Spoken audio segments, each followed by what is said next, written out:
नमस्ते बच्चों। आज का हमारा जो हिंदी का पाठ है वो है कबरी बिल्ली। बच्चों, ये एक कहानी है जिसमें समाज में फैले अंधविश्वासों के बारे में बताया गया है। पाखंड, ढकोसले, कर्मकांड, झूठे दिखावों का हमें विरोध करना चाहिए। इस पाठ में हमें ये चीज सिखाई जा रही है। शुरू करते हैं ये कहानी। अगर कबरी बिल्ली घर भर में किसी से प्रेम करती थी तो वो रामू की बहू से, और रामू की बहू अगर घर भर में किसी से घृणा करती थी तो वह कबरी बिल्ली से। मतलब बिल्ली और रामू की जो बहू थी वो दोनों एक दूसरे की विरोधी थी। बिल्ली उससे बहुत प्रेम करती थी और जो रामू की बहू थी वो उससे नफरत करती थी। रामू की बहू के कमरे में रबड़ी से भरी कटोरी पहुंची और रामू जब तक आए तब तक कटोरी साफ चटपटी हुई। बाजार से रबड़ी मलाई आई और जब तक रामू की बहू से संभालने उठी रबड़ी मलाई गायब।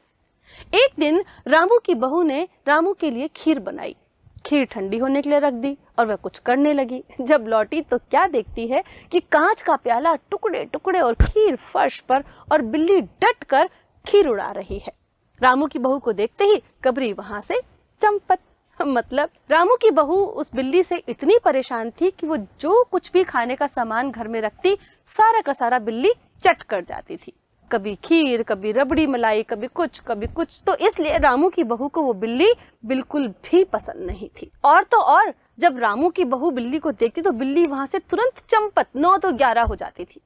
रामू की बहू पर तो अब खून सवार हो गया था। न रहेगा बांस न बजेगी बांसुरी। बच्चों, यहाँ पर एक कहावत बताई गई है कि ना रहेगा बांस ना बजेगी बांसुरी का मतलब है ना कारण होगा ना कोई काम होगा। वो कह रही कि ना बिल्ली रहेगी ना ही ये नुकसान होंगे। रामू की बहू ने कबरी की हत्या करने के लिए कमर कस ली। मतलब अब उसे इतना गुस्सा आ गया था कि उसने सोच लिया था कि वो उस कबरी बिल्ली को मार करके ही दम लेगी। एक दिन रामू की बहू एक कटोरा दूध कमरे के दरवाजे की दहलीज पर रख कर चली गई। दहलीज मतलब बच्चों, जब हम दरवाजे से बाहर आते हैं ना और अंदर जाते हैं तो बीच में एक चौखट आती है। उस चौखट के रास्ते को बोलते हैं दहलीज। तो वो वहां पर एक दूध का कटोरा रख कर चली गई। हाथ में पाटा लेकर लौटी तो देखती है कि कबरी दूध पर जुटी हुई है।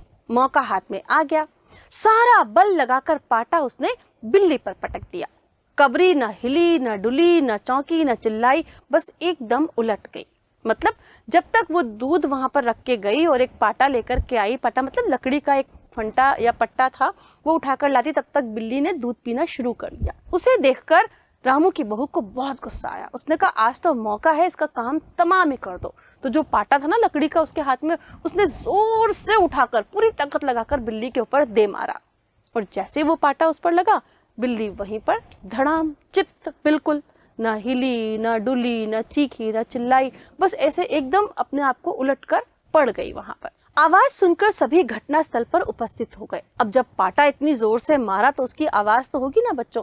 तो उस आवाज को सुनकर घर के सभी सदस्य, जहां पर ये घटना हुई थी, घटना स्थल मतलब जिस स्थान पर घटना होती है, वहां पर सब इकट्ठे हो गए। मेहरी बोली, अरे राम, बिल्ली तो मर गई। अब मेहरी जो थी उनके घर में काम करने वाली थी, उसने कैसे रिएक्ट किया कि अरे भाई बिल्ली तो मर गई, माँ जी बहू से बिल्ली की हत्या हो गई, ये तो बहुत बुरा हुआ। मिसरानी बोली, माँ जी बिल्ली की हत्या और आदमी की हत्या बराबर होती है। सास जी बोली, अब जब तक बहू के सिर से हत्या ना उतर जाए तब तक न कोई पानी पी सकता है न कोई खाना खा सकता है। मतलब ये अंधविश्वास उनके मन में फैला हुआ था कि बिल्ली की उसने हत्या कर दी और बिल्ली की हत्या जो है वो आदमी की हत्या के बराबर है, तो ये तो हत्यारन हो गई, तो अब ना तो कोई इसके हाथ से खाना खाएगा ना कोई पानी पिएगा। जब तक हम इसके ऊपर से हत्या का ये पाप जो है, जो इसने मर्डर किया है, जो इसने बिल्ली को मार दिया है, वो हम इसका पाप नहीं उतार देंगे तब तक हम न खाना खाएंगे न पानी पिएंगे। बहू ये क्या कर डाला। मेहरी को भेजकर पंडित जी को बुलवाया गया। पंडित परम सुख चौबे छोटे से मोटे से आदमी थे। लंबाई 4 फुट 10 इंच और तोंद का जो घेरा था वो 58 इंच का। मतलब छोटे से और बड़े मोटे पेट वाले थे। चेहरा गोल मटोल, मूछें बड़ी बड़ी, रंग गोरा, चोटी कमर तक पहुंची हुई, चारों तरफ प्रश्नों की बौछार।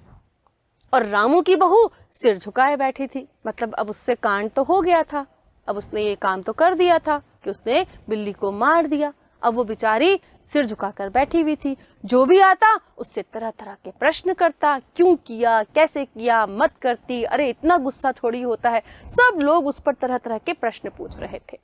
पंडित परम सुख ने गंभीर स्वर में कहा, हरे कृष्णा, बहुत बुरा हुआ। इस पाप के लिए तो सीधे नरक का विधान है। रामू की माँ की आंखों में आंसू आ गए और बोली, तो फिर पंडित जी अब क्या होगा, आप ही बतलाएं। अब पंडित जी जो थे वो और डराने लगे कि इसने तो बिल्ली मार दी, अब तो सीधा नरक में ही जाएगी। अब रामू की माँ और डर गई। तो भाई बताओ, अब आप ही बताओ इसका क्या उपाय है, हम क्या करें, किस तरह से हम इस पाप से पीछा छुड़वाएं। रामू की माँ की बात सुनकर पंडित परम सुख मुस्कुराए। रामू की माँ, चिंता की कौन सी बात है, हम पुरोहित फिर कौन दिन के लिए है। शास्त्रों में प्रायश्चित का विधान है। प्रायश्चित का मतलब जो काम हमने कर लिया उसका हम प्रायश्चित कर रहे हैं, माफी मांग रहे हैं, उसका भी तरीका है। विधान मतलब उसका भी उपाय है, तरीका है। सो प्रायश्चित से सब कुछ ठीक हो जाएगा। सोने की एक बिल्ली बनाकर बहू से दान करवा दी जाए। कम से कम 21 तोले की सोने की बिल्ली बनवानी पड़ेगी। जब तक बिल्ली न दी जाएगी तब तक तो घर अपवित्र रहेगा, और बिल्ली देने के बाद 21 दिन का पाठ हो जाए और बाकी आपकी अपनी श्रद्धा। अब पंडित जी ने क्या उपाय बताया कि जितने वो बिल्ली मरी है ना उसके वजन के बराबर, यानी कम से कम 21 तोले की सोने की बिल्ली दान कर दो। ये सुन करके तो रामू की माँ की आंखें फटी रह गई। रामू की माँ ने आंखें फाड़कर पंडित परम सुख को देखा। अरे बाप रे, 21 तोले सोना! पंडित जी ये तो बहुत है, तोले भर की बिल्ली से काम न निकलेगा। मोल तोल शुरू हुआ और 11 तोले सोने की बिल्ली पर जाकर के ठीक हो गया। पंडित जी ने कहा, दान के लिए 10 मन गेहूं, 1 मन चावल, 1 मन दाल, मन भर तेल, 5 मन जौ, 5 मन चना, 4 पसेरी घी और मन भर नमक लगेगा। आगे आपकी श्रद्धा। मतलब वो तो पूरे महीने भर का अपने राशन का इंतजाम करके उनके घर से जाना चाहता था, और तरह तरह का इंतजाम उन्होंने बताना शुरू कर दिया। इतना सारा राशन उन्होंने बोला जैसे कि पूरे गांव को न्योता देना हो। अब ये सुन करके क्या बोली, अरे बाप रे, इतना सामान! पंडित जी इसमें तो 100-150 रुपया खर्च हो जाएगा। अब बच्चों ये कहानी जो है ना बहुत पुरानी लिखी हुई है।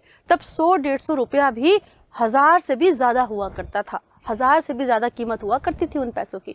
तो उन्होंने कहा भाई इतना खर्च हो जाएगा। रामू की माँ ने कहा कि मेरे पास तो इतना है नहीं।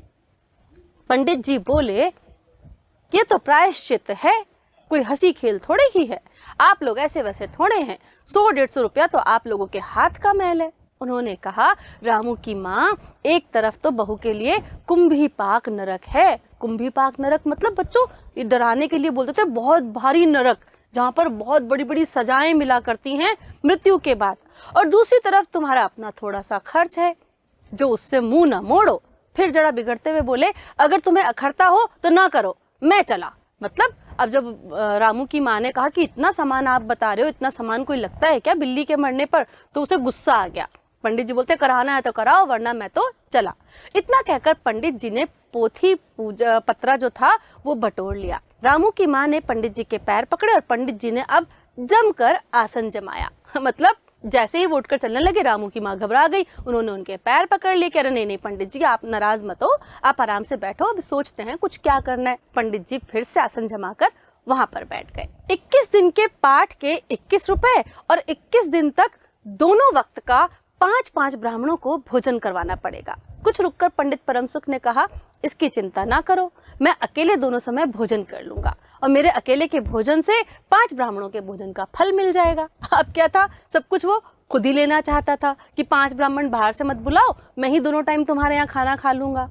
अच्छा, तो प्रायश्चित का प्रबंध करवाओ। अब जब सारी बात तय हो गई कि भाई हाँ चलो ठीक है, ऐसे कर लेना वैसे कर लेना, तो पंडित जी ने कहा कि अब जो प्रायश्चित करना है, जो तुमने उपाय करना है, उसका प्रबंध करवाओ भाई, इंतजाम करवाओ उसका। रामू की माँ 11 तोले सोना निकालो, मैं उसकी बिल्ली बनवा कर ला दूं, घंटे में बनवा कर लौटूंगा, तब तक पूजा का सब प्रबंध कर रखना। और देखो पूजा के लिए, पंडित जी की बात अभी खत्म भी नहीं हुई थी कि मेहरी हाफती हुई कमरे में घुस आई। सभी चौंक उठे। रामू की माँ ने घबरा कर कहा, अरे अब क्या हुआ? मेहरी ने लड़खड़ाते हुए स्वर में कहा, माँ जी बिल्ली उठकर भाग गई। मेहरी का ये कहना था कि पंडित परम सुख को तो मानो सांप सूंघ गया। सांप सूंघ गया मतलब सट बट रह गए वो, मतलब एकदम आश्चर्यचकित रह जाना, चुप हो जाना। हरे राम करते करते पोथी पत्रा समेट कर वो भी बिल्ली की तरह भाग गए। मतलब बच्चों, ये हमारे समाज का अंधविश्वास है, रूढ़ियां हैं, पुरानी बातें हैं कि बिल्ली मर गई तो उसके बदले इतना सोना दो, ऐसा थोड़ी होता है।